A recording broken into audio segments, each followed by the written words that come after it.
In the hush of twilight, a spectral veil hung over the city of Boise, Idaho. Among the concrete spires and labyrinthine streets, a pale glow emanated from a solitary window of a Spartan apartment. This was the domain of Emmett Morgan, a youthful detective, resolute in demeanor and touched by an undercurrent of unseen trauma. Emmett sat hunched over a cluttered desk, littered with case files, newspaper clippings, and the half-eaten remnants of a takeout meal. The flickering lamplight cast long, grotesque shadows that danced across the worn-out faces in the case photographs. The air, heavy with the smell of stale coffee and cold pizza, carried the echo of countless sleepless nights. Each crease on his brow bore the weight of a determined pursuit of justice, traced by the specter of a past consumed in flames. "Damn this case," he muttered, rubbing his tired eyes. His gaze settled on a grim image in the file before him. A morgue, a citadel of the departed, brooding under an ashen sky. He sighed, memories swirling up from the recesses of his mind. The acrid stench of smoke, the hiss of ravenous flames, the taste of ash, remnants of the fire that claimed his innocence and left him a lone survivor. The memory, an uninvited guest, had made a residence in the crevices of his heart, fueling an insatiable hunger for retribution. "You look like you've been chewed up and spat out," a voice echoed from the doorway. He turned to see Jack, his mentor and old partner, leaning against the doorframe. "Isn't that the state of anyone dealing with the city's filth?" Emmett replied, his voice a gravelly hum. Their banter wove a rich tapestry of their shared past, of years navigating the darkness of crime together. Jack, weathered by years of service, admired his tenacity. He saw in him the same fervor that had once driven him, now tainted by the smoky specter of Emmett's past. Their dialogue turned towards the blackmail case. "Who'd ever think of blackmailing folks at a morgue?" Jack wondered aloud. "Creepy place. You'd think the dead don't have much to offer." He didn't know how close his musings were to the reality Emmett was about to encounter. As the night deepened, so did the shadows in his apartment. Every creak of the wooden floorboards, every whisper of the wind outside, stirred the dread that had clung to him since he first visited the morgue. An uncanny chill, a sensation of being observed by unseen eyes, an inexplicable dread. The morgue was more than a monument of death. It was the harbinger of a mystery that would test his mettle. As Jack departed, leaving Emmett to his ceaseless investigation, the room was awash with an eerie silence, as if the very walls were holding their breath. Staring once more into the haunting image of the morgue, Emmett felt a shiver of anticipation. Under the sickly pallor of the moon, the city of Boise looked as though it were submerged beneath spectral waters. Among its many monuments of human endeavor stood one place that held a dreadful significance: the city morgue. Its stolid facade bore an unsettling weight, and under the starless sky, it appeared like a crypt of cosmic secrets. Emmett, dauntless in his pursuit, found himself standing before it. Its chilling presence was a call answered by the haunting echoes of his own past. His footfalls resonated in the deathly silence, each echoing step carrying him deeper into the maw of his investigation and further into the disquieting shadow of the building. As he pushed open the heavy doors of the morgue, a gust of sterile, chilled air greeted him. It was a world unto itself, marked by a grim ballet of death and science. Each metallic drawer housed a story, a life muted, and secrets that whispered in the silence. "Emmett, you are not usually seen here after sundown," voiced Dr. Sullivan, the coroner, his eyes betraying a curious blend of suspicion and concern. "I guess some cases don't let you sleep, Doc," Emmett replied, his voice as stoic as his countenance. Their dialogue twisted and turned around the blackmail case, careful not to disturb the subjects at rest in this sanctum of mortality. As they tread deeper into the discussion, the air grew denser with unease. Emmett couldn't shake the sensation of unseen tendrils curling around the corners of his reality. In the cold, silvered light, amidst the cryptic dialogue, his eyes were suddenly drawn to the shadows in the room. They seemed to ripple and writhe, blurring the line between the mundane and the inexplicable.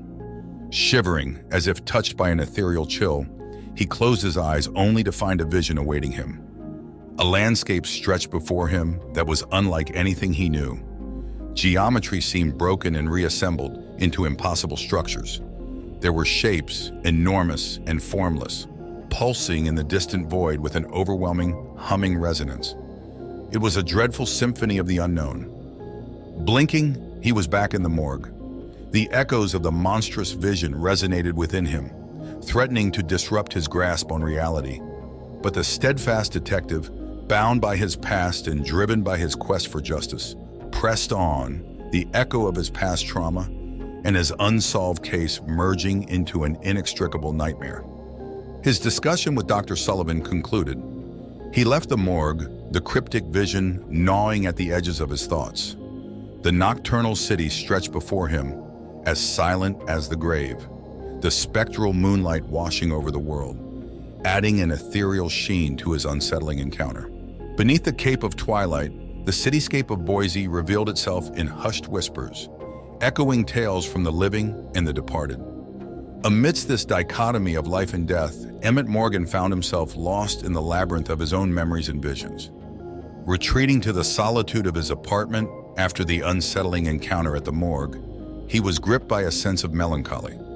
His mind, a tempest caught in the crosswinds of past and present, sought refuge in the eye of the storm, the memory of the fire. As he gazed into the flickering flame of his desk lamp, the amber glow morphed into fierce tongues of a voracious fire, the memories surging forth like an unleashed beast. Images of that fateful night returned in their full, monstrous glory. The hissing serpents of flames, the brutal heat on his skin, the searing air filled with the scent of ash and despair. Emmett, just a child back then, had escaped the jaws of the fiery titan but found himself orphaned and forever scarred by its memory. A sudden knock on the door startled him from his reverie. In stepped Jack, his figure a familiar silhouette in the gloomy room. Their friendship was a testament to their shared battle against the city's underbelly and a bond shaped by shared pain and understanding. "Emmett, you've been distant," he began, concern etching his rugged features. "Is it the case, or is it the past catching up?" His voice was soft, knowing the potency of the past they both had learned to live with. Emmett's gaze remained on the dancing flame. "You ever think our past catches up because of the cases we pick?" he replied, his voice barely above a whisper. Their conversation wove a narrative that delved into the depths of his trauma, the conversation ebbing and flowing like waves on a moon-kissed shore. Every word spoken and left unspoken served as a testament to their shared resilience and an undercurrent of the darkness that stalked them. In the throes of this introspection, Emmett's world trembled once again. Another vision gripped him, even as he sat with Jack. He saw the entities from the previous vision, their colossal forms billowing like smoke, their cacophonous resonance akin to the terrifying roar of the inferno from his past. These phantasmagoric echoes of a different reality stirred a new resolve within him. The parallels between the relentless, devouring nature of the fire and the cosmic horror he had begun to witness were unsettlingly clear. The twin specters of his traumatic past and his terrifying present twisted together, forging a path into the heart of his quest. As Jack left him to his thoughts, Emmett felt a transformation within him. The inferno of his past and the revelations from his visions ignited a renewed determination, a burning desire for justice. The torment he experienced had become the crucible in which his resolve was tempered. The spectral fingers of dawn had barely brushed the horizon as Boise slumbered beneath a blanket of silence. In the heart of the city, within the solemn confines of the morgue, a confrontation was brewing, one that would crack open the sinister core of the city's underbelly and the cosmic horror lurking beneath. Emmett stood tall in the pale light, his heart echoing the rhythm of a warrior's drum. His journey had led him to this moment, the crossroads of his traumatic past, his relentless pursuit of justice, and the visions of the cosmic unknown that had started to seep into his reality. The dread and resolve within him danced a strange waltz, each step drawing him deeper into the unfolding mystery. Behind the steel doors of the morgue stood the shadowy figure, the puppet master of the blackmail scheme. Clad in an air of arrogance, he was oblivious to the cosmic puppetry of his own existence. Dr. Sullivan, the city's esteemed coroner, was the perpetrator he had been seeking, yet a victim of cosmic forces himself. Dr. Sullivan, Emmett's voice resonated in the cold sterility of the room. We need to talk. The dialogue between them unfolded like a game of chess, each move and countermove revealing hidden layers of the sordid scheme and the cosmic horror that had permeated their lives. Emmett's questions were met with defiance, admissions, and a creeping dread that mirrored his own experiences. Simultaneously, he found himself drawn into another vision. This time, the colossal entities seemed closer, their dread-inducing resonance more intense. They thrummed with a ghastly symphony that seemed to echo the flames of his past, a chilling harmony of his personal trauma and the cosmic horror. Shaking off the vision, he refocused on Dr. Sullivan. He pieced together the fragments of truth, connecting the dots of the cosmic invasion into his world and the linkage to his traumatic past.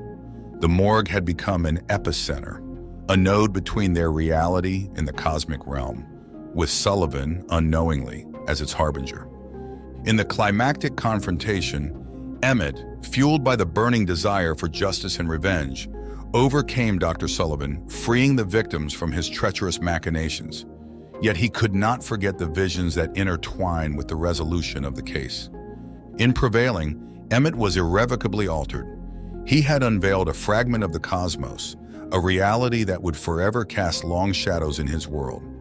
The echoes of his past and the revelations of the cosmic entities formed an eerie, disquieting chorus that would hum in the background of his existence. Thank you for watching. If you enjoyed the video, like it and subscribe to our channel, where you can find more similar stories, and click on the bell icon to never miss one. There is plenty more cosmic horror to come from the Eldritch Tales Factory. Stay tuned, and until next time.